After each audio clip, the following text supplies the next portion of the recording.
Okay guys, this is another heli of mine that I've made some modifications to improve the performance.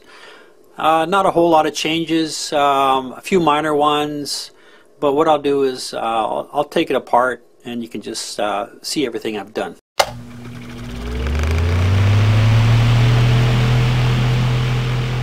Okay guys, I just got these new LYNX blade grips. These ones here are made for the GAUI X3. They're made to replace the factory plastic ones. I think they're going to be a lot stronger. So far I'm pretty happy with the finish, the quality. They're quite lightweight. When I put the rotor head together, there was no play in the bearings. Everything was quite tight. I didn't have to add any shims. I'm pretty happy with this kit. Another part I added to the kit was these turnbuckles. These turnbuckles here make it a lot easier to adjust the pitch angle without having to pop off these links every time. Pop them off, turn half a turn, one turn, whatever, till you get the exact pitch. So what I did was I made up this little tool. You can buy these tools separate. And you just put it on this turnbuckle here. You can adjust the pitch angle till you get that exact pitch. Just makes it a lot easier, a lot more convenient. This is definitely a good plus for this kit. Okay, with the original kit, a lot of these rotor hub parts, like the center hub and these links here, came with a black anodized finish, and I don't really like that type of finish, so I decided I'm going to try to remove it. And I did find a way to get that black anodizing off and polishing up the parts to make it look more compatible with the rest of the grips, swash plate, and the other links. Okay, the first thing you're going to need to get this black anodizing off these aluminum parts is some oven cleaner. I've tried paint remover, lacquer thinner, a lot of different degreasers, but this is the only thing that I found that was strong enough to get the finish off. So what I did was I just sprayed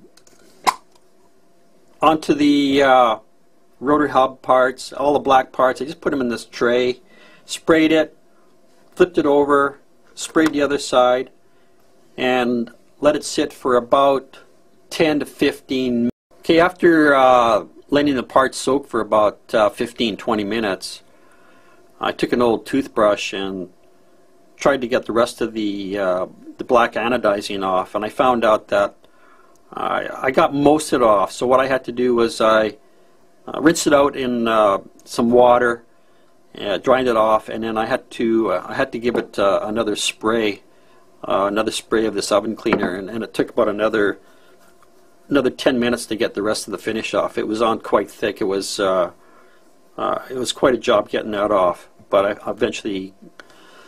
Okay, so now that I got all the black anodizing off, now it's time for polishing. And I find the best kind of polish to use was this Mother's Mag aluminum polish.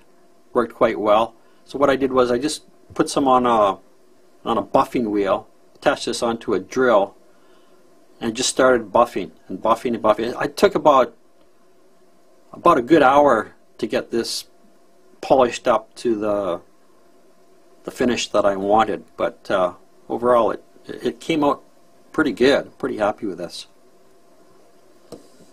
The tail boom I'm using on this one is a carbon fiber tail boom. I got this particular one from Hobby King. It was fairly inexpensive. I think it was around $8 US. The tail case I'm using for this model, the belt drive conversion, is a micro heli upgrade kit.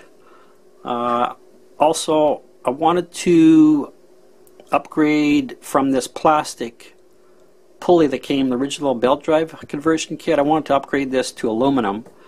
I was able to find this JR tail drive pulley, aluminum, that still fits on this 4mm shaft, and that works on there beautifully.